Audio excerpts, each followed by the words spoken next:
ओम शांति।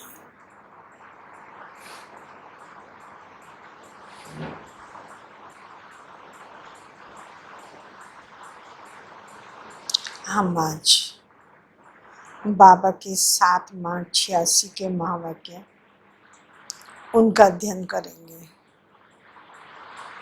जो 86 में शिवरात्रि पर्व पड़ा उस पर ये महावाक्य बाबा ने सुनाए हैं।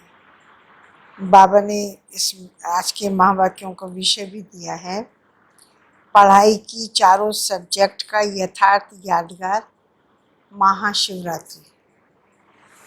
महाशिवरात्रि में बाबा के चारों ही सब्जेक्ट आ जाते हैं। कैसे आते हैं वो भी बाबा ने क्लियर किया है। इस दिन शिव का और शालिग्राम का पूजन होता है साथ साथ, तो वो यादगार है ज्ञान का। फिर दिखाते हैं एक कलश होता है, उसमें से बूंद बूंद गिरती रहती है, तो वो हमारे यादगार है। और बाबा से ज्ञान, पवित्रता, शांति, प्रेम ये हम प्राप्त करते हैं। जितना याद करते हैं उतना ज़्यादा मिलता है ना। ये तीसरा बाबा ने सुनाया धारणा। व्रत रखते हैं, वो व्रत रखना माना धारण करना, व्रत लेना वैसे भी कह देते हैं। तो इस दिन हम वो एक दिन का व्रत रखते हैं, हमारा आजीवन का होता है। चौथा बाबा सुना रहे हैं, हम सेवा क्या है? जागरण करना। हमने अपनी बुद्धि को भी जागृत किया है, बुराइयों से जागना, और दूसरी आत्माओं को भी जागृत करते हैं, दूसरों को भी जगाते हैं कि अभी समय परमात्मा को पहचान कर उसको याद करने का समय चल रहा है। तो सेवा भी है। पर्व एक है और एक ही पर्व में चारों सब्जेक्ट समाये हुए हैं। आज भक्तों को भी बाबा बलिहारी दे रहे हैं, थैंक्स दे रहे हैं, क्योंकि उन्होंने यादगार पर्व रखे, उमंग उत्साह बनाए रखा। भले उनका एक दिन का है, लेकिन एक दिन भी वो करते हैं तो उससे पहले से और बाद में भी उसका असर रहता है वायुमंडल के अंदर। तो एक अच्छी बात तो की ना उन्होंने। यदि वो ये पर्व ना मनाते तो हमारे जीवन में वो खुशी नहीं रहती। अब जैसे जन्माष्टमी मनाई हम लोगों ने, तो उससे पहले से लोग तैयारियां शुरू लोगों के घरों में भी होती हैं, बाबा के घर भी होती है। बच्चों को भी एक यादगार आता है कि हमारा ऐसे ऐसे नई दुनिया का, ये श्री कृष्ण की दुनिया का यादगार है। कृष्ण इस धरती पर आए हैं, वो सारे सीन इमर्ज होते हैं। ऐसे ही शिवरात्रि या दीपावली, कोई भी पर्व है, वो हमारे ही यादगारों को स्पष्ट करते हैं। वो सिर्फ मनाते हैं एक दिन का। बाबा ने आज ये स्पष्ट कर दिया, अब शिवरात्रि मनाते हैं तो उन्हों का है सिर्फ मनाना, और हमारा है बाबा से मिलन मनाना। कृष्ण जन्माष्टमी पर हम ये कह सकते हैं, उनका है सिर्फ जन्माष्टमी मनाना, हमारा है कृष्ण के समान संस्कारों का रास मिलाना। तो सिर्फ उनका मनाना है और हमारा उसका स्पिरिचुअल भाव लेकर अपने को संपन्न बनाना है। वो कहेंगे भगवान से आओ आओ, और हम कहेंगे वो आ चुके हैं। वो कहते हैं दर्शन दिखाओ, हम कहेंगे हम मिलन मना रहे हैं। वो प्राप्ति करना चाहते हैं, इसीलिए हम प्राप्तियां कर रहे हैं, पा लिया है, हम ये शब्द बोलेंगे। बाबा के बने तो हमारी इच्छा है सब कुछ पूर्ण हो गई, ऐसा लगता नहीं है कि हमें कुछ प्राप्त करना है अब। तो ऐसे बाबा कह रहे हैं कि हमारे मनाने में और उनके मनाने में अंतर तो है, लेकिन फिर भी उनको बहुत बहुत धन्यवाद कहना चाहिए, ऑफरिंग देनी चाहिए कि कम से कम एक त्योहार के रूप में हमारे पास यादगार तो रखी। यदि भक्ति में ये यादगारें नहीं होती तो हम बिल्कुल अपनी बैक हिस्ट्री को तो भूल जाते, और इस समय भी हमारे जीवन में निराशा होती, भक्तों के जीवन में भी होती, तो ज्ञानियों के मन में भी होती। सीधे सीधे वही ज्ञान मुरली सुनते रहते तो चेंजेस तो आती है ना, आते ही या नहीं आती है। कैसा लगता है बीच बीच में त्योहार आ जाते हैं, मतलब है वो हमारा ही यादगार, भक्ति में मनाए जा रहे हैं, लेकिन उमंग उत्साह बाबा के बच्चों को भी मिलता है।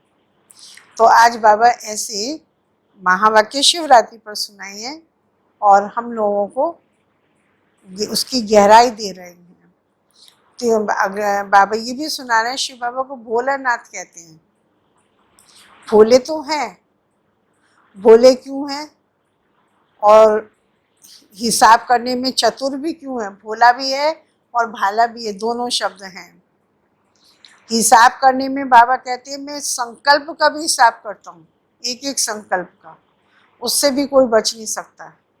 लोग कर्मों से भी बच जाते हैं मनुष्यों के द्वारा, बोल से भी बच सकते हैं, लेकिन शिव बाबा से कोई संकल्प से भी नहीं बच सकता है। यदि खराब संकल्प भी आया तो उसका भी कर्म हो, अच्छा आया उसका भी कर्म, मतलब दो हर प्रकार के संकल्पों का भी हिसाब किताब है उसके पास। इतना चतुर सुजान भी है। और भोला किस रूप से है कि हम एक देते हैं वो कदम देता है। हम थोड़ा सा पुरुषार्थ करें, एक जन्म भी पूरा नहीं, भविष्य हमारे 21 जन्म तो है ही हैं, बल्कि हम ये भी कह सकते हैं पूरा कल्प ही हम सुखी रहते हैं। बाबा कई बार तो कह देता है, आज तो 21 जन्मों की बात कह रहे हैं, लेकिन बाबा कई बार महावाक्यों में कहते हैं पूरा कल्प ही खाते हो। और वो हमें फील होता है, आप लोगों को भी शायद होता हो, कि वर्तमान जीवन में भी दुनिया के हिसाब से जो भी बाबा के बच्चे बने हैं, फिर भी दुनिया के हिसाब से बहुत अच्छा रह रहे हैं, खा रहे हैं और अच्छी जीवन, सम्मानित जीवन बिता रहे हैं। हो सकता है धन कम हो, लेकिन ऐसा नहीं हो सकता कि वो कटोरा लेकर भीख मांग रहे हो, सड़कों पर पड़े हों या लोगों की लातें खाते हों। उस तरह का जीवन उनका अपमानित वाला जीवन नहीं होगा। साधारण खाएंगे, साधारण पहनेंगे, लेकिन सम्मान के साथ, क्योंकि देवताएं इस विश्व के सबसे ज़्यादा सम्मानित श्रेष्ठ आत्माएं हैं। अभी मुरली पीछे भी सुनी ना, याद है? राजाएं भी सिंगल ताज वाले, डबल ताज वालों की पूजा करते हैं, बिना ताज वाले भी करते हैं। दुनिया को हम विद्वान, जिन लोगों को विद्वान मानते हैं, वो भी जाकर देवी देवताओं के चरणों में झुकते हैं। जो बड़े बड़े साधु सन्यासी हैं, जिनके आगे यहाँ के नेता अभिनेता झुकते हैं, वो भी देवी देवताओं के आगे चरण स्पर्श करते हैं। तो देवी देवता सारी सृष्टि के सबसे श्रेष्ठ आत्माएं हैं।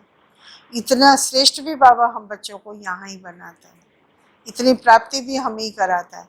इससे ऊंचा पद, अभी जो पढ़ाई वाली मुरली आई थी बाबा की, दुनिया में कोई पद होता ही नहीं है जितना बाबा प्राप्त करा रहे हैं। तो उस पद की प्राप्ति, वो पद सिर्फ पढ़ाई का नहीं है, वो हमारे श्रेष्ठ चरित्र का है। तो इतनी श्रेष्ठ प्राप्ति कराने वाला हमारे हर पर्व, कहना चाहिए हर पर्व, हमें अपने अपने श्रेष्ठ चरित्र की स्मृति दिलाते हैं।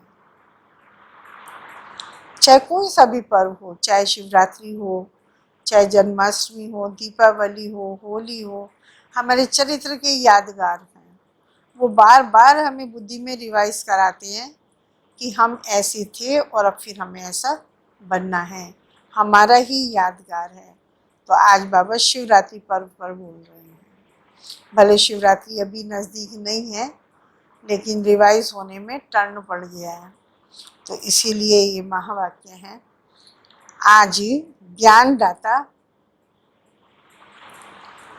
भाग्य विधाता, ये शिव बाबा के टाइटल याद रख सकते हैं। ज्ञान दाता, भाग्य विधाता, सर्व शक्तियों के वरदाता, सर्व खजानों से भरपूर करने वाले भोलानाथ, बाप अपने अति स्नेही, सदा सहयोगी, समीप बच्चों से मिलने के लिए आए हैं। यह मिलन ही सदाकाल का उत्सव मनाने का यादगार बन जाता है। जो भी भिन्न भिन्न नामों से समय प्रति समय उत्सव मनाते हैं, माना त्योहार मनाते हैं, वह सभी इस समय बाप और बच्चों के मधुर मिलन, उत्साह भरा मिलन भविष्य के लिए उत्सव के रूप में बन जाता है। इस समय आप सर्वश्रेष्ठ बच्चों का हर दिन, हर घड़ी सदा खुशी में रहने की घड़ियां या समय है। ये जो समय चल रहा है जिसको हम साधारण रीति बिताते हैं, ये समय है हर समय खुशियों में रहने का समय, मिलन मनाने का समय, क्योंकि भगवान से ज़्यादा बड़ा दुनिया में कोई होता नहीं, उससे बड़ा दाता कोई नहीं है, सब प्राप्तियों कराने वाला कोई और है ही नहीं। तो ये सबसे बड़ा समय है खुशी मनाने का। तो इस छोटे से संगम युग के अलौकिक जीवन, अलौकिक प्राप्तियां, अलौकिक अनुभवों को द्वापर से भक्तों ने भिन्न भिन्न नाम से यादगार बना दिए हैं। एक जन्म की आपकी यह जीवन भक्ति के 63 जन्मों के लिए याद का साधन बन जाती है। इतनी महान आत्माएं हो। एक जन्म की हमारा ये ज्ञान और भक्ति के लिए 63 जीवन यादगार बनेगी।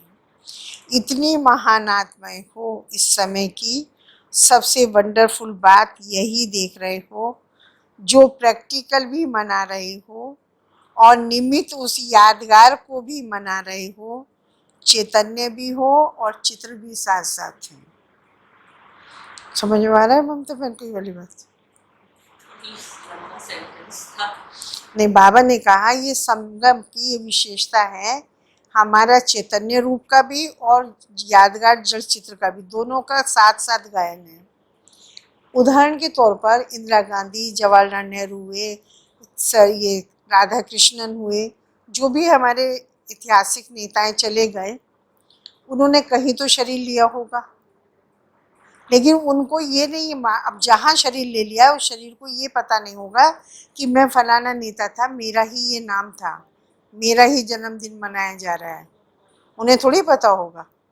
लेकिन हम आत्माओं को इस समय बाबा ने नॉलेज दे दी है।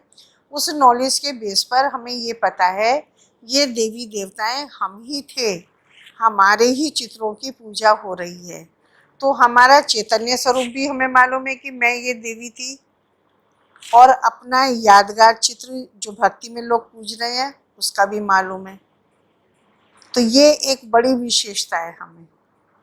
ऊपर कहा हमने जो कुछ अब हम करेंगे वो 63 जन्म चलेगा यादगार के रूप में, उसके त्योहार मनाए जाएंगे। फिर बाबा ने कहा एक और विशेषता ये है हमारी कि जो हम यहाँ पर कर रहे हैं उसका चित्र हमें देखने में मिल रहा है। हमारे चैतन्य कर्म का यादगार चित्र जड़ में बना हुआ है। उदाहरण के लिए तो लंबी मुरली हो जाएगी, भी मैं नहीं एक्सप्लेन कर रही हूँ, लेकिन थोड़ा सा हम ले सकते हैं। जैसे कृष्ण को दिखाया सर्प पर खड़ा हुआ, वास्तव में शेषनाग पर खड़े होकर रास हो नहीं सकता है, लेकिन वो हमारे संगम की यादगार है। हमने शिव बाबा से इतना योग लगाया, कृष्ण को योगेश्वर कहा गया है, इतना हम बाबा को याद करते हैं, अपने 5 विकारों पर विजय प्राप्त कर लेते हैं। उस पर हम डांस कर रहे हैं, माना बिल्कुल निश्चिंत और खुशी का जीवन जी रहे हैं। उन्होंने अकेले कृष्ण जी को दिखाया और एक शेषनाग दिखाया। हम सारी आत्माएं 5 विकारों के अंदर हैं और उसको 5 फन वाला भी दिखाते हैं। तो ये जो 5 विकार हैं हमारे, यही 5 फन हैं, उनके ऊपर हमने विजय प्राप्त की। तो काली देह माना संसार सागर काली देह है, उससे हमने ज्ञान निकाली, माना अपने सतयुगी स्वराज्य लेकर के आ रहे हैं। हमारे पास पहले चित्र होता था, वो श्री कृष्ण के हाथ में स्वर्ग का गोला है और पैर में नरक को लात मार रहे हैं। तो इस समय पर हम स्वर्ग ला रहे हैं। अब अकेला कृष्ण नहीं ला रहे, हम सब लेकर आ रहे हैं। जो जो इन 5 विकारों पर विजय प्राप्त करेगा वो लेकर आएगा। फिर दिखाया शेषनाग ने फुंकार मार दी। तो कृष्ण जी का रंग पहले तो गोरा था, उसमें दिखा दिया, फिर वो काले हो गए। तो हमारी आत्मा सतयुग त्रेता में गोरी थी, जब द्वापर में आए तो विकारों की फुंकार लगी हमारे पास। देह अभिमान की लगी, क्रोध की लगी, मोह की लगी, सारे विकारों ने अपने असर दिखाना शुरू किया। और इस समय आत्मा उन विकारों के अंदर पूरी तरह से फंस गई। तो आत्मा हमारी बिल्कुल काली तमो प्रधान, फिर बाबा आकर हमें गोरा बना रहे हैं। तो ऐसे बाबा कहना चाहते हैं कि सारे यादगार तो तुम्हारे ही हैं, चित्र तो अब हमारा है। उन्होंने सैंपल के लिए तो एक ही दिखाया जाएगा या सबका दिखाया जाएगा? किसी भी कंपनी का एडवर्टाइजमेंट के लिए जो सैंपल निकलता है वो थोड़ी सी चीज़ का निकलता है, पूरा तो वो कंपनी का माल नहीं निकाल दिया जाता, ये निकाल दिया जाता है। ऐसे ही बाबा बताना चाह रहे हैं कि कोई कोई यादगार एक एक का करके दिखा दिया है। हनुमान का दिखा दिया, रामचंद्र जी का दिखा दिया, एक एक करके दिखाए हैं। वो हैं हमारे सबके इकट्ठे। अकेले राम ने नहीं कुछ किया, अकेले हनुमान ने नहीं किया, अकेले कृष्ण ने नहीं किया, अकेला बलराम नहीं, अकेला सुदामा नहीं, हम सबके यादगार हैं। अब उसके चावल दिखाए हैं। एक पुटली चावल से मतलब है कि हम संगम युग पर जो बाबा को देते हैं वो सतयुग की प्राप्ति के भेंट में कुछ भी नहीं है, चावल के समान ही है। मोटे चावल कहेंगे, क्योंकि हमारा विवेक भी मोटा, और जो कुछ यज्ञ में करते हैं वो भी अपनी मोटी भावनाओं से, इतनी गहराई से ज्ञान को लेते नहीं हैं। जो गहराई से ले लेता है, उन्होंने वो सतयुग में शुरू में आने वाली आत्माएं हम आदि रतन पढ़ रहे थे अभी थोड़े दिन पहले, अभी तो बीच में बंद हो गई है।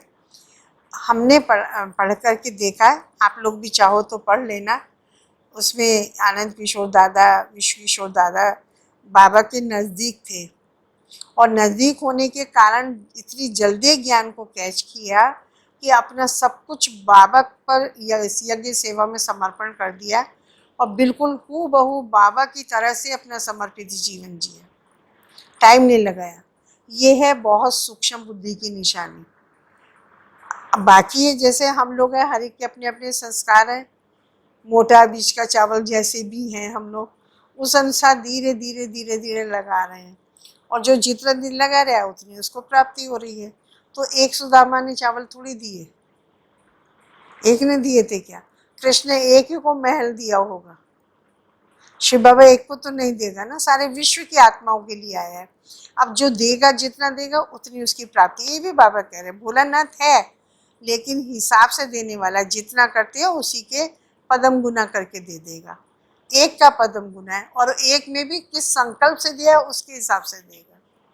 बहुत गहराई है बाबा के पास, ऐसा नहीं है। क्योंकि उन्होंने जो किया, मैंने जो हिस्ट्री पढ़ी, उन्होंने बड़े समर्पण भाव से किया यज्ञ के प्रति, अपने लिए रखा ही नहीं। आप पढ़ करके देखना थोड़ा सा, इन शुरू के भाइयों का परिवार जो एकदम समर्पित हुए बाबा के पास, बड़ी मतलब अंदर से समझने की और ग्रहण करने की बातें हैं जीवन को बनाने की, यदि हम ले तो गहराई से। नहीं तो ऐसे स्टोरी के रूप में पढ़ के छोड़ दें तो दूसरी बात है। मेरे को जो अच्छा लगा वो मैं अपनी बता रही हूँ। बहुत गहराई हम मतलब आत्मा को मिली अंदर। तो बाबा भी कह रहे हैं एक संगम युग ही ऐसा है जब चैतन्य और चित्र दोनों का यादगार साथ साथ है। 5000 वर्ष पहले हर एक ने क्या क्या प्राप्त किया और क्या बने, कैसे बने, यह 5000 वर्ष का पूरा अपना यादगार चित्र और जन्म पत्री अभी स्पष्ट रूप से जान गए हो। हम अपनी धारणाओं से समझ सकते हैं हम किन्हें क्या पद पाया होगा। सुन रहे हो, देख देख हर्षित हो रहे हो, यह हमारा ही गायन, पूजन, हमारे जीवन की कथाएं वर्णन कर रही हैं। ओरिजिनल आपका चित्र तो बना नहीं सकते, इसीलिए भावना पूर्वक जो भी टच हुआ उन्हें भक्तों को वह चित्र बना दिया। तो प्रैक्टिकल शिव जयंती तो रोज मनाते ही हो, क्योंकि संगम युग है ही अवतरण का युग, श्रेष्ठ कर्तव्य का युग, श्रेष्ठ चरित्र करने का योग है। तो उस पूरा संगम ही शिवरात्रि, क्योंकि बाबा आ गया, उसके अवतरण का युग चल रहा है, श्रेष्ठ कर्तव्य चल रहा है, हम भी कर रहे हैं, और श्रेष्ठ चरित्र का युग। लेकिन बेहद युग के बीच में यह यादगार दिन भी मना रहे हो, है पूरा संगम ही हमारा दिन। उस दिन में भी ये दिन खास करके हम मनाते हैं। आप सबका मनाना, अब बाबा एक्सप्लेनेशन दे रहे हैं इसका, आप सबका शिवरात्रि पर्व मनाना अर्थात मिलन मनाना। उस दिन ज़्यादा खास बाबा की याद आती है, योग भी करते हैं और सबको मैसेज भी देना चाहते हैं कि वो आ चुका है, आप भी हमारी तरह से मिलन मनाओ। तो आपका मनाना अर्थात मिलन मनाना, और उन्हों का मनाना अर्थात आवाहन करना। वो इंतज़ार कर रहे हैं, बुलाना चाह रहे हैं, हम आवाहन करते हैं, और हम आवाहन नहीं कर रहे, हम हमारे सामने वो प्रेजेंट है, हम मिलन मना रहे हैं।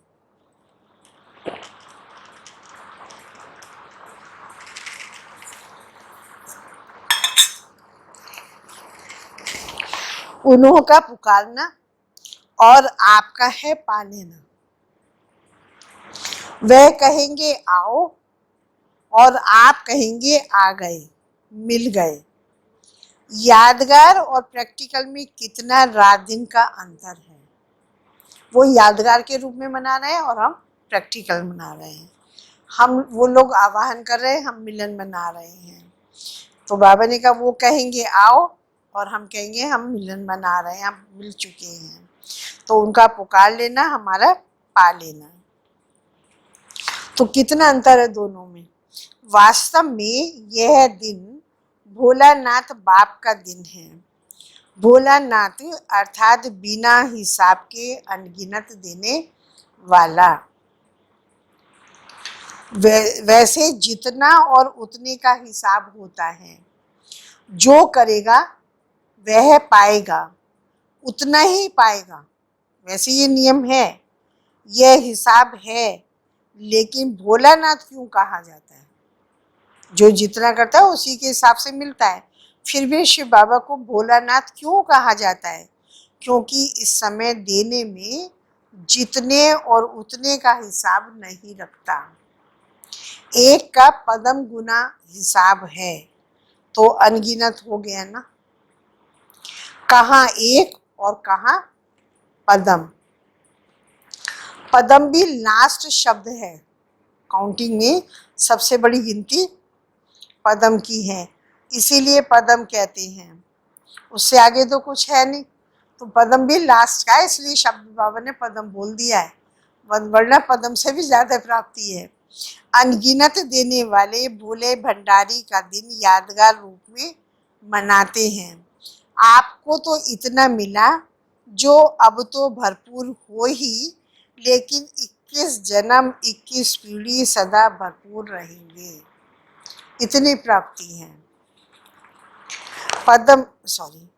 इतने जन्मों की गारंटी और कोई नहीं कर सकता। जैसे शिव बाबा ने गारंटी दी है, शिव बाबा के अलावा इतने जन्मों की गारंटी कोई नहीं कर सकता, कितना कोई बड़ा दाता हो।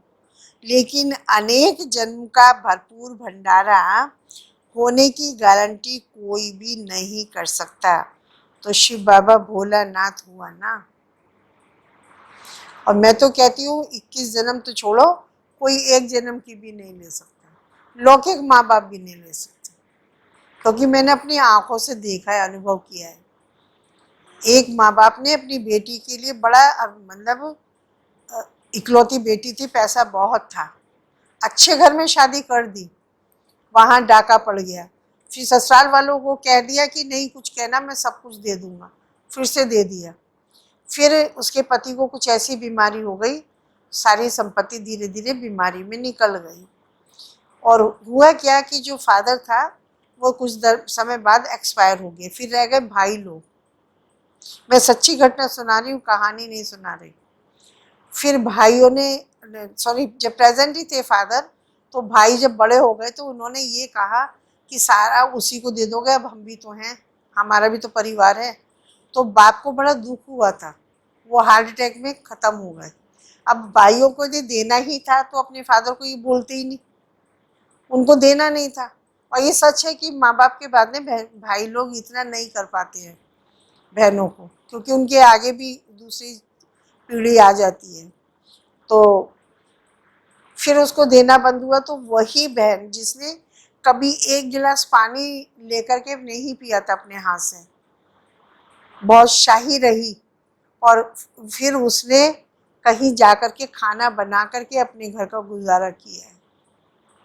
तो क्या माँ बाप एक जन्म की गारंटी ले सकते हैं?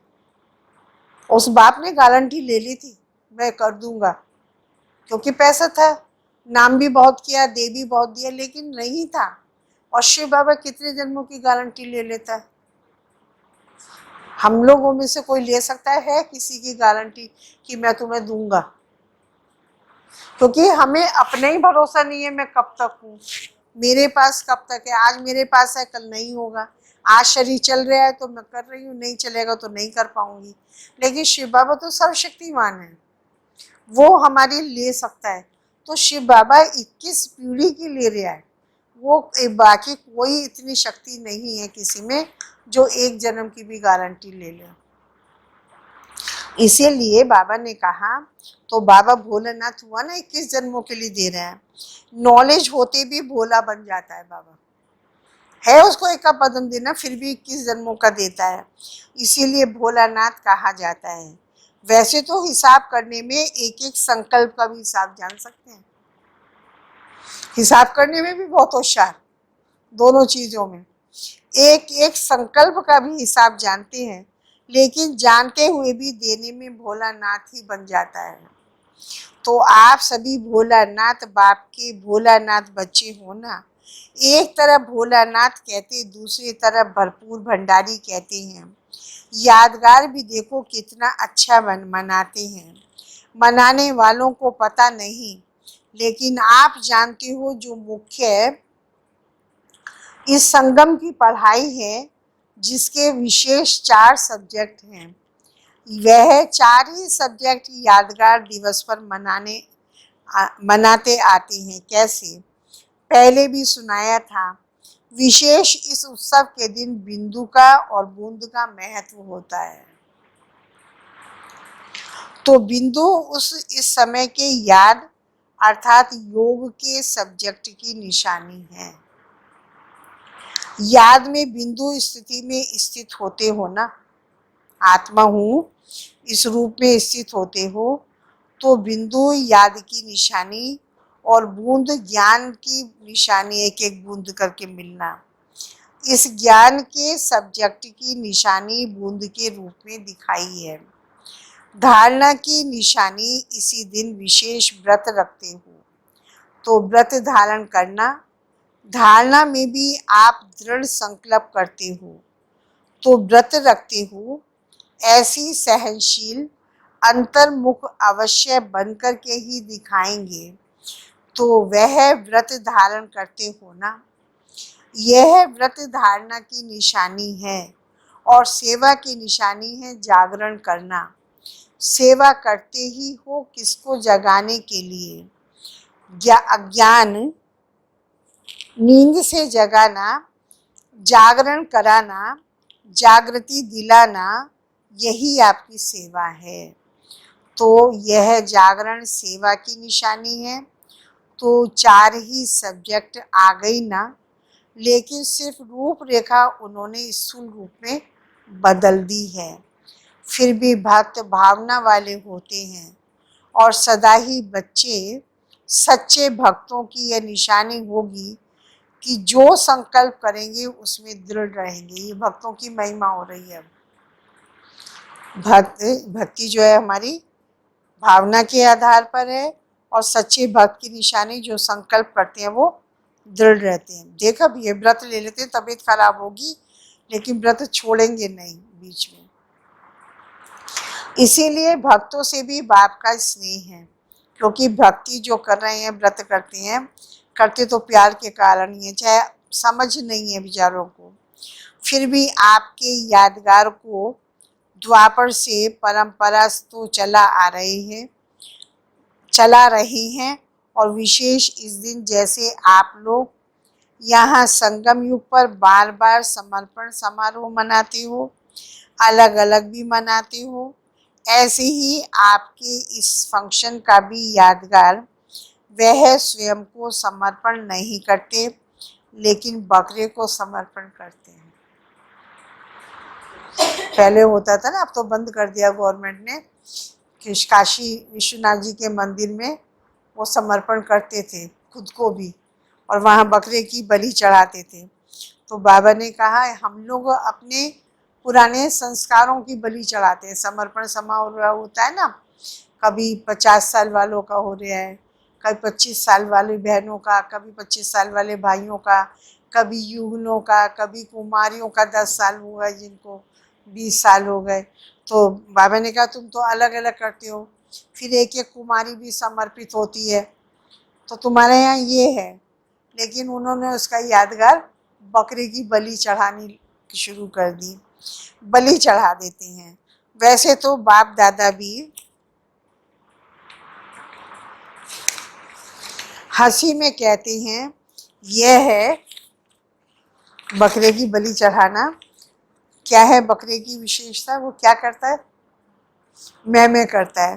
तो मैं अभिमान का सूचक है, मैंने ये किया, मैं ये करता हूँ। तो मैं जो शब्द है बाबा ने ये लिया, यह है मैं पन का समर्पण हो, तब समर्पण अर्थात संपूर्ण बनो। अब बाबा हमें शिक्षा दे रहे हैं इससे। हमने समर्पण समारोह तो मना लिया, लेकिन ये मैंपन का, क्योंकि तो नहीं है कि समर्पण समारोह बनाते ही ये अभिमान खत्म हो जाता है जड़ से। मैं इतनी सेवा करता हूँ, मैंने ये किया, मैंने उसको ये दिया, उसको ऐसे चलाया। तो ये जो मैंपन है, इसका समर्पण करना, ये है संपूर्ण बनना। मतलब मैंपन अब हो ही नहीं, बाप समान बनो।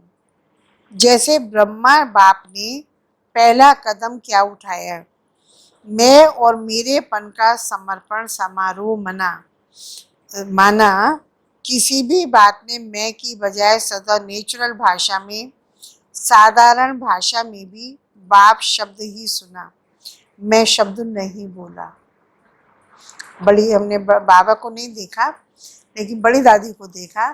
बड़ी दादी ने कभी मैं शब्द नहीं बोला।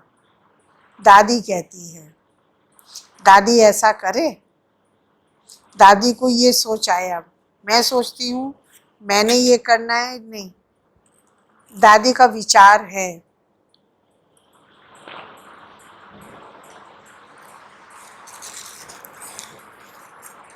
बोलो आप लोग क्या कहते हो?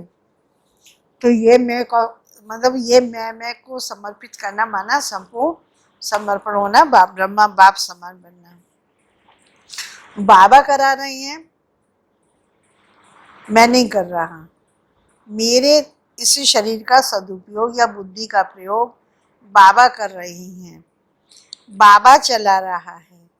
मैं कहता हूँ नहीं, बाबा कहते हैं, बाबा ने ऐसे कहा है, तो बाबा मेरे से ही कराना चाहते हैं, मैं ये काम करूं। हद के कोई भी व्यक्ति व वैभव से लगाव, यह है मेरापन। मेरा भाई, मेरा पति, मेरा बच्चा, मेरा मकान, मेरा बिजनेस, मतलब जो भी है, ये हद का मेरापन है। तो मेरेपन को और मैंपन को समर्पण करना, इसको ही कहते हैं बलि चढ़ाना। मतलब बाबा के हैं सब, और हैं भी सचमुच बाबा के हैं। बलि चढ़ना अर्थात महाबली बनना, तो यह समर्पण होने की निशानी है। तो बाप दादा भक्तों को एक बात की ऑफरिंग देते हैं, किसी भी रूप से भारत में व हर देश में उत्साह की लहर फैलाने के लिए उत्सव मनाए तो अच्छे हैं ना। मतलब भारत में रस्म है ना अलग अलग त्योहार मनाने की। कुछ लोग तो कहते हैं वर्ष में इतने दिन नहीं है जितने भारतवासियों के त्योहार होते हैं, हर दिन कोई ना कोई इनका पर्व होता है। तो बाबा फिर भी ऑफरिंग दे रहे हैं, क्योंकि उन्होंने उन संगम युग के हमारे जो उत्सव हैं उसका त्योहार मना के चला तो रही है ना। चाहे 2 दिन के लिए हो या 1 दिन के लिए, लेकिन उत्सव की लहर तो फैल जाती है ना, इसीलिए उत्सव कहते हैं। फिर भी अल्पकाल के लिए विशेष रूप से बाप की तरफ मेजॉरिटी का अटेंशन तो जाता है ना। हुँ? बाबा की इस त्योहार के रूप में सबका भगवान की तरफ तो अटेंशन जाता है ना।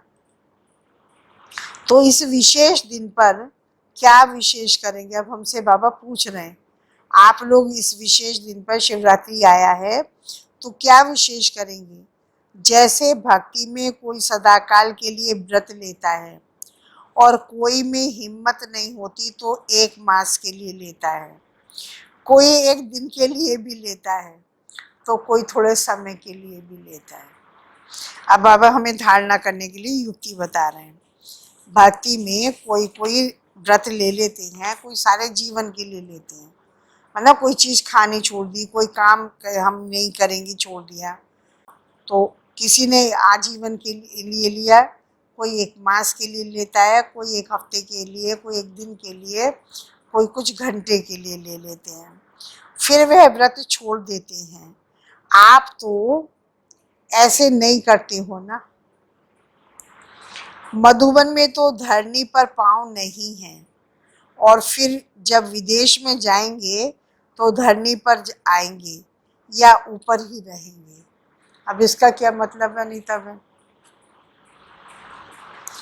मधुबन में तो धरनी पर पाँव नहीं है, विदेश जाएंगे तो धरनी पर ही पाँव रहेंगे, फिर क्या करें कहाँ रहेंगे।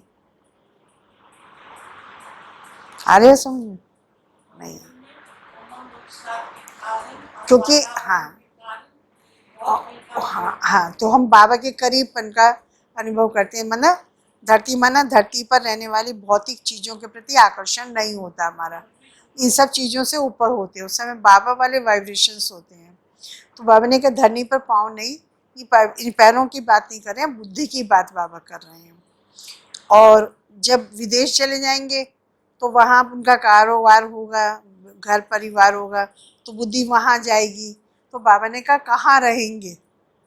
और बाबा हम बच्चों को कहता है कि कर्म करते हुए मेरे पास रहो बुद्धि से, इनके साथ मत रहो। सिर्फ कर्म के लिए हम निमित्त हैं वहाँ पर और रह रहे हैं, ऊपर बुद्धि में बाबा का है, बाबा का काम कर रहे हैं, मतलब वहाँ पे आकर्षण नहीं है उसके प्रति। तो बाबा ने इसलिए पूछा है क्या करेंगे। शब्द सिंपल है लेकिन बाबा का भाव थोड़ा डीप होता है। तो मधुबन में तो धरनी पर पाँव नहीं है, और फिर जब विदेश में जाएंगे तो धरनी पर आएंगे या ऊपर ही रहेंगे, सदा ऊपर से नीचे आकर कर्म करेंगे या नीचे रहकर कर्म करेंगे। अब इसका मतलब समझे, ऊपर बाबा की याद में रहकर तब आके नीचे आए, कर्म किया, फिर ऊपर चले गए वापस, या सदा नीचे ही रहेंगे। जैसे अभी हम रह रहे थे, अब तक ज्ञान नहीं था तो नीचे ही रहकर कर्म करते थे, नीचे वाली चीज़ों से आकर्षण था। ऊपर रहना अर्थात ऊपर की स्थिति में रहना, ऊपर कोई छत पर नहीं लटकना है। ऊंची स्थिति में स्थित हो, कोई भी साधारण कर्म करना अर्थात नीचे आना, लेकिन साधारण कर्म करते भी स्थिति ऊपर अर्थात ऊंची हो। काम का कोई इम्पोर्टेंस नहीं है, कर्म चाहे बहुत ऊंचा है या साधारण है।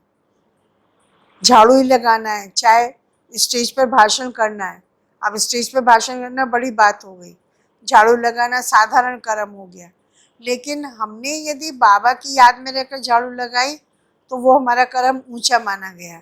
स्टेज पर रहकर यदि देहाभिमान में आकर भाषण किया तो वो कर्म हमारा नीचे हो गया। तो बाबा ने कहा कि यदि हम साधारण काम भी बाबा की याद में ऊंची स्थिति में रहकर करते हैं तो वो ऊंचा करना हो गया। जैसे बाप भी साधारण तन तो लेता है ना, कर्म तो साधारण ही करेंगे ना, वैसे आप लोग बोलेंगे वैसे ही बोलेंगे बाबा भी। ब्रह्मा बाबा के तन में आकर कर्म तो साधारण हुआ ना, जैसे आप बोलते हो वैसे ही तो शिव बाबा भी बोलता है ना, तो कर्म तो साधारण है, तन भी साधारण है, लेकिन साधारण कर्म करते भी स्थिति ऊंची रहती है। शिव बाबा को ये तो स्मृति में नहीं आता मैं यहीं का रहने वाला हूँ। उसको रहता है कि मैं बच्चों को पावन बनाकर वापस ले जाऊंगा या नीचे रह जाऊंगा। ऐसे आपकी भी स्थिति सदा शिव बाबा समान ऊंची हो। हम ऊपर से आए हैं और ये सेवा करके वापस ऊपर ही जाना है। वैसे इस दिन को अवतरण का दिन भी कहते हैं भगवान के। तो रोज अमृत वेले ऐसे ही सोचो कि निद्रा से नहीं, शांति धाम से कर्म करने के लिए अवतरित हुए हैं और रात को कर्म करके शांति धाम में चले जाओ। तो अवतार अवतरित होते ही हैं श्रेष्ठ कर्म करने के लिए।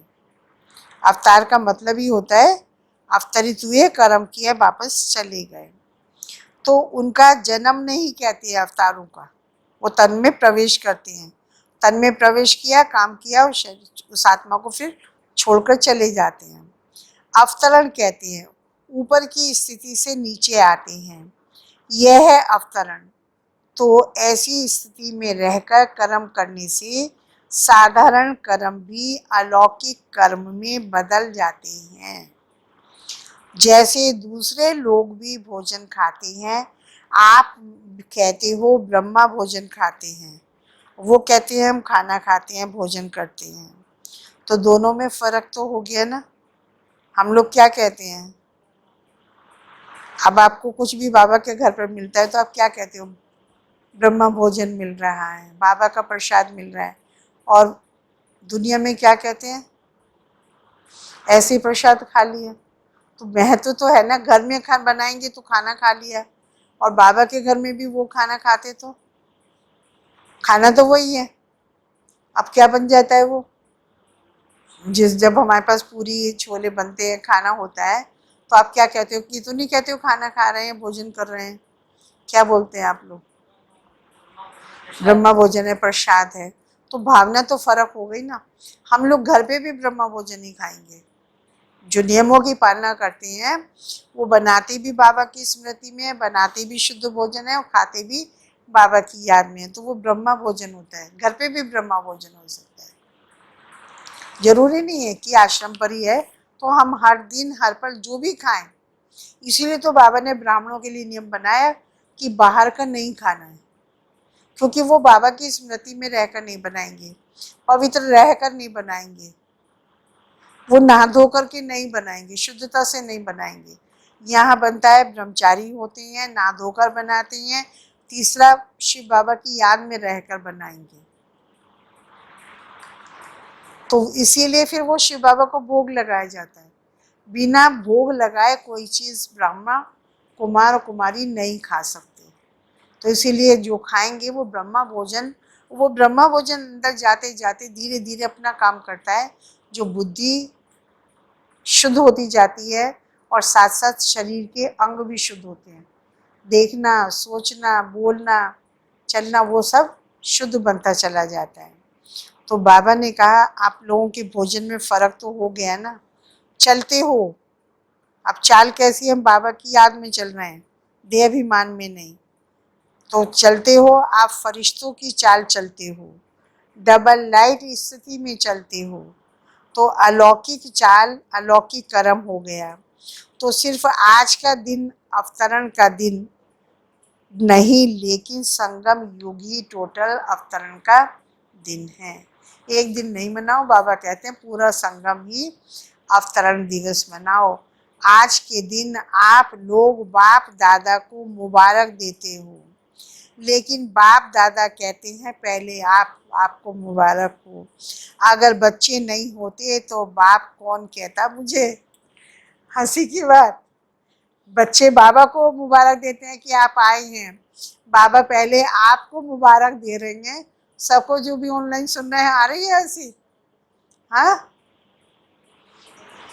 बाबा आपको मुबारक दे रहे हैं। कह रहे हैं यदि बच्चे नहीं होते तो मुझे बाप कौन कहता? बच्चे ही, हाँ, बच्चे ही बाप को बाप कहते हैं। इसीलिए पहले बच्चों को मुबारक। आप सब बर्थडे का गीत गाते हो ना, हैप्पी बर्थडे टू यू। बाप दादा भी कहते हैं हैप्पी बर्थडे टू यू, माना सभी का जन्मदिन है, बाबा का भी और बच्चों का भी। बर्थडे की मुबारक तो बच्चों ने बाप को दी, बाप ने बच्चों को दी। मुबारक से ही पल रहे हो, आप सबकी पालना ही क्या है। बाप की, परिवार की बधाइयों से पल रहे हो, बधाइयों से नाचते गाते पलते उड़ते जा रहे हो। यह पालना ही वंडरफुल है। एक दो को हर घड़ी क्या देते हो, बधाइयाँ हैं, फिर वही पालना की विधि है। कोई कैसा भी है वह तो बाप दादा भी जानते हैं, आप भी जानते हो कि नंबरवार तो होंगे ही। सब एक जैसे तो हो नहीं सकते।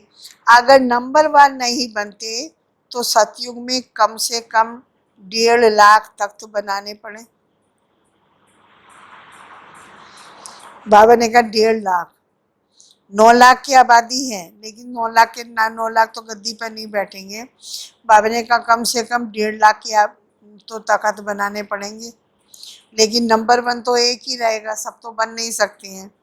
तो बाबा ने कहा नंबरवार नहीं हो बनते, फिर तो सतयुग में कम से कम 1.5 लाख तख्त बनाने पड़े, इसीलिए नंबरवार तो होने ही है। सबको राजा बना के बैठा दो तो दासी कौन बनेगा, उनके रिश्तेदार कौन बनेगा, काम ही नहीं चल सकता है।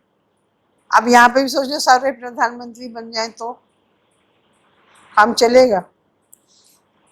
कोई भी ऑक्यूपेशन ले लो, सारे कोई इंजीनियर ही बन जाए, सारे के सारे डॉक्टर्स बन जाए, सारे वकील ही बन जाए, काम नहीं चल सकता है ना। तो नंबर तो है ही है, अलग अलग चीज़ तो होनी ही है, तो इसीलिए नंबरवार तो होने ही है।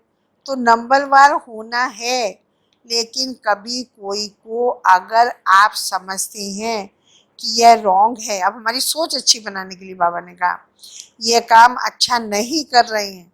यदि किसी के लिए हमारे मन में सोच चलती है कि ये अच्छा नहीं है, ये काम गलत कर रहा है, रॉन्ग है, तो आप रॉन्ग को राइट करने की विधि या यथार्थ कर्म नहीं करने वाले को यथार्थ कर्म सिखाने की विधि, कभी भी उसको सीधा नहीं कहो तुम तो रॉन्ग हो। यह कहने से वह कभी नहीं बदलेगा। जैसे आग बुझाने के लिए आग नहीं जलाई जाती, उसको ठंडा पानी डाला जाता है, इसीलिए कभी भी उसको पहले ही कहा कि तुम रॉन्ग हो, तुम रॉन्ग हो, तो वह और ही दिल शिकस्त हो जाएगा। रॉन्ग को रॉन्ग नहीं करना है, उसको ठीक करने की विधि बतानी है, ये काम ऐसे नहीं ऐसे कर लो। तो पहले उसको अच्छा अच्छा कह करके थमाओ तो सही, पहले पानी तो डालो, फिर उसको सुनाओ कि आग क्यों लगी। पहले यह नहीं करो कहो कि तुम ऐसे हो, तुमने यह किया, पहले ठंडा पानी डालो, पीछे वह भी महसूस करेगा कि हाँ आग लगने का कारण क्या है और आग बुझाने का साधन क्या है। अगर बुरे को बुरा कह देते तो आग में तेल डालते हो। इसीलिए बहुत अच्छा कह करके पीछे उसको कोई भी बात दो तो उसमें सुनने की, धारण करने की हिम्मत आ जाती है। इसीलिए सुना रहे थे कि बहुत अच्छा, यही बधाइयाँ हैं। जैसे बाप दादा भी कभी किसको डायरेक्ट रॉन्ग नहीं कहेगा, मुरली में सुना देगा राइट क्या है, रॉन्ग क्या है। लेकिन अगर कोई सीधा आकर पूछेगा भी कि मैं रॉन्ग हूँ, तो कहेगा नहीं तुम तो बहुत राइट हो, लेकिन उसमें उस समय हिम्मत नहीं हो, क्योंकि उसमें उस समय जब रॉन्ग करता है तो उस आत्मा में उस समय हिम्मत नहीं होती। जैसे पेशेंट जा भी रहा होता है, आखिरी सांस होता है, तो भी डॉक्टर से अगर पूछेगा कि मैं जा रहा हूँ तो कभी नहीं कहेगा हाँ तुम जा रहे हो। अब आ गई ममता बहन कौन सी, बात सही है। हाँ, किसी को हम ये नहीं बोलेंगे कि तुम्हारी बहुत स्थिति खराब है ना, ठीक हो जाओगे, कोई बात नहीं है। है। क्योंकि ये तो ना कई बार ये होता है, पता भी नहीं होता, लगता है बहुत खराब है तो वो भी ठीक हो जाता है। ऐसा नहीं होता है कि खराब का मतलब खराब ही होता तो आप लोग कहेंगे तो नहीं ना, है। तो बाबा ऐसे ही कह रहे हैं, वो भी आत्मा बीमार है, वो शरीर बीमार नहीं है। आप लोगों के पास शरीर बीमार आते हैं, बाबा ने कहा यहाँ पर आत्माएं बीमार है। वो रॉन्ग है, उसकी आत्मा बीमार है, उसको ये नहीं कहो कि तुम बीमार हो, उसको रॉन्ग कह देंगे तो एकदम दिल शिकस्त हो जाएगा, माना वो आत्मा और बीमार हो जाएगी। उसको कहो कि तुम तो राइट हो, बाकी उस समय जो किया ना वो थोड़ा सा ऐसे था, तो शायद उसको कुछ समझने की और परिवर्तन करने की शक्ति आ जाए। बाबा हमें सुधारने के लिए, अपने को भी और दूसरों को भी सुधारने के लिए शिक्षा दे रहे हैं।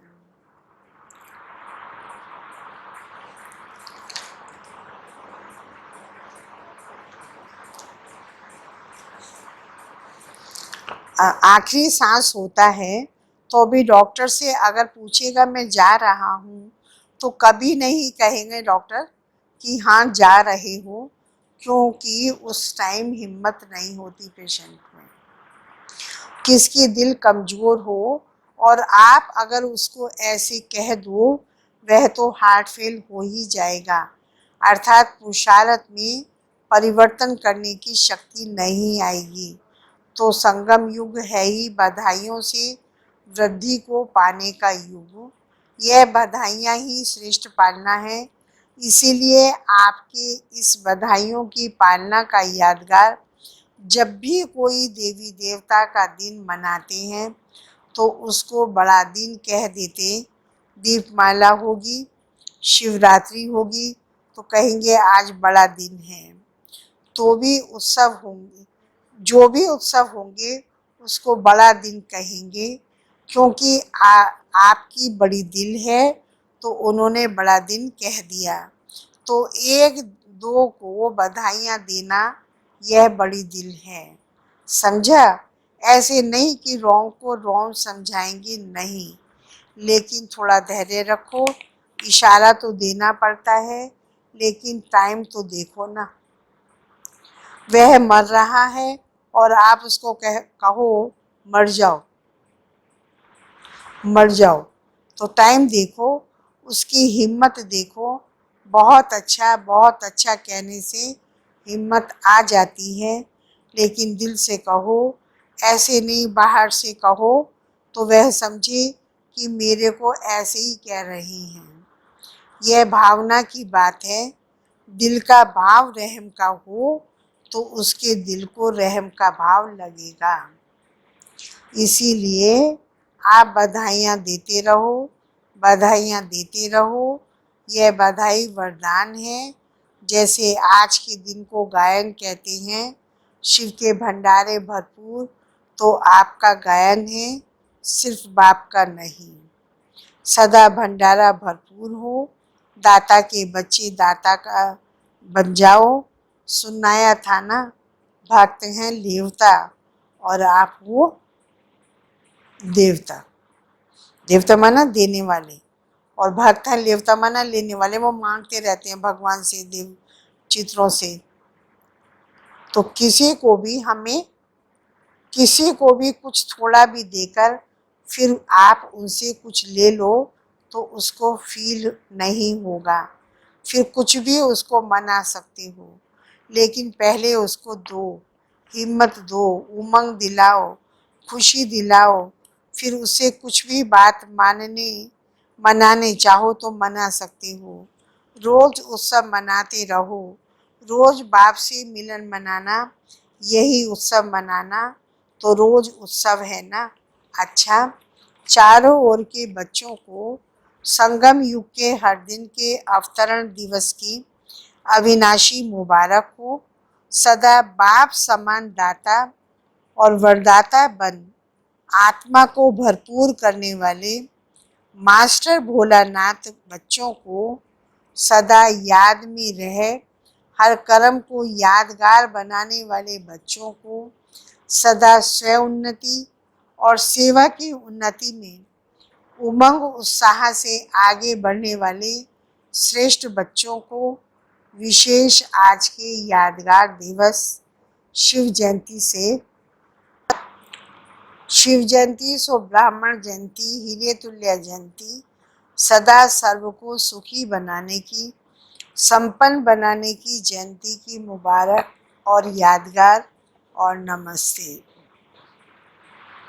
हम रूहानी बच्चों की रूहानी बाबा को बहुत बहुत याद और नमस्ते। आज बाबा वरदान दे रहे हैं, हर शक्ति को ऑर्डर प्रमाण चलाने वाले मास्टर रचयिता भव। हर शक्ति को ऑर्डर प्रमाण चलाने वाले मास्टर रचयिता भव। कर्म शुरू करने के पहले जैसा कर्म वैसी शक्ति का आवाहन करो। मालिक बनकर ऑर्डर करो, क्योंकि यह सब शक्तियां आपकी भुजा समान हैं। आपकी भुजाएं आपके ऑर्डर के बिना कुछ कर नहीं सकती। ऑर्डर करो सहन शक्ति, कार्य सफल करो, तो देखो सफलता हुई पड़ी है। लेकिन ऑर्डर करने की बजाय डरते हो, कर सकेंगे या नहीं कर सकेंगे, इस प्रकार का डर है तो ऑर्डर चल नहीं सकता। इसीलिए मास्टर रचयिता बन हर शक्ति को ऑर्डर प्रमाण चलाने के लिए निर्भय बनो। जैसे भुजाएं होती हैं, ये भुजाएं हैं शक्तियाँ, हाथ को हिलाते हैं, ये काम कर लो, ये उठाओ, ये रखो, तो ऑर्डर से हाथ चलता है ना। ऐसे ही बाबा ने कहा शक्तियों को भी ऑर्डर प्रमाण चलाओ, मुझे सहन करना है, सहन शक्ति से ही काम होना है बस, तो वो हो जाए। पता नहीं मैं सहन कर पाऊँगा या नहीं, कैसे करूँगा, कितना सहन करना पड़ेगा, यदि डरेंगे तो काम नहीं होगा। इसलिए अपनी शक्तियों को बढ़ाओ। स्लोगन है, सहारे दाता बाप को प्रत्यक्ष कर सबको किनारे लगाओ। शिव बाबा सहारा देने वाला है, सबको किनारे लगाना मतलब बाबा के पास लाना। बेचारे डूब रहे हैं, निकाल कर किनारे पर लाकर बाबा से मिलन मनाना। आज सूचना है, आज मास का तीसरा रविवार है। सभी राजयोगी तपस्वी भाई बहनें 6:30 से 7:30 बजे तक विशेष योग अभ्यास के समय अपने पूर्वजपन के स्वमान में स्थित हो कल्प वृक्ष की जड़ों में बैठ पूरे वृक्ष को शक्तिशाली योग का दान देते हुए अपनी वंशावली की दिव्य पालना करें। ओम शांति। कैसे योग करेंगे आज? जैसे हम वृक्ष में पानी देते हैं तो जड़ में जाता है और जड़ का पूरे वृक्ष में टालियों में पत्तों में सब में पहुंच जाता है। ऐसे ही मैं आत्मा सृष्टि रूपी कल्प वृक्ष की जड़ में हूँ। हम मुख्य हैं और हमें अपनी सब शाखाओं को माने विश्व की आत्माओं को देना है। बाबा ने इसका उदाहरण कई बार परिवार के रूप में दिया है। घर के जो पूर्वज होते हैं वो क्या करते हैं, पहले जमाने में दादी दादा परदादा परदादी क्या करते थे, पूरे फैमिली को करते थे, एक के लिए नहीं। उनको रहता था फलाने की बेटी को नहीं मिला, फलाने की बेटी को ये देना है, सबका हिसाब लगा लगा कर रखते रहते थे दिमाग से, उनसे कोई ओझल नहीं होता था। ऐसे ही हम सारी सृष्टि के पूर्वज हैं, उनका फिर भी 50, 60, 70 का परिवार होता था। आप लोगों ने देखा होगा, हो सकता है, और देखा नहीं होगा तो सुना जरूर होगा। करते थे ना दादी दादा परदादा इस तरह के काम, उनके हाथ में पूरे घर का कंट्रोल हुआ करता था। ऐसे ही आप पूरी सृष्टि को शक्ति देने की कंट्रोलिंग पावर बाबा ने हम बच्चों को दी है, क्योंकि हम पूर्वज आत्माएं हैं। देवी देवताओं को पूर्वज ही मानते हैं ना। क्या कहते हैं रामकृष्ण को, हमारे पूर्वज हैं। तो वो पूर्वज आत्माएं हम हैं। इस समय हम अपने को भी भरपूर कर रहे हैं, और जो भी धर्म निकले, जो भी आत्माएं बाद में आई हैं हमारे, वो सब हमारी ही संतान हो गई। लौकिक में भी तो पता नहीं कितनी पीढ़ियां हैं हमारी। तो अब हम उन सब पीढ़ियों को, हमें इस समय पर शांति, शक्ति, प्रेम, सुख, आनंद, सारे वाइब्रेशन हमें अभी देनी है। तो हम नीचे बैठकर वृक्ष की जड़ में बैठे हैं, और मेरे से शक्तियाँ निकलकर सारे विश्व की आत्माओं को फैल रही हैं। ये उस टाइम पर विजुलाइज करना है, क्योंकि कोई ना कोई संकल्प तो बुद्धि को देना पड़ेगा, नहीं तो वो बुद्धि इधर उधर भटकेगी। तो इससे हम लोग भटकेंगे नहीं, हमारे अंदर भी एनर्जी आएगी और विश्व की आत्माओं को भी आएगी। इस समय पर कोई भी है, और किसी भी धर्म की है, और कहाँ भी है, दुखी सब हैं, परेशान सभी हैं। डायरेक्ट तो हम लोग नहीं जाकर दे सकते, क्योंकि माहौल इस तरह का बन गया है। और दूसरी बात, सोच भी लोगों की अलग अलग, धर्म अलग अलग मान्यताओं के कारण दूसरी तरह की है। लेकिन उन लोगों को पता नहीं है, हमें पता है। जिस भी धर्म में गई हैं तो हमारे ही बच्चे, हमारी ही संतान, जहाँ भी हैं, जैसे भी हैं। तो बस अब मुझे सबको देना है। वो संकल्प हमें जब शाम को योग करेंगे तो वो करना है। ये मधुबन से हमारे लिए डायरेक्शन है ना। चलें बाबा को याद करें।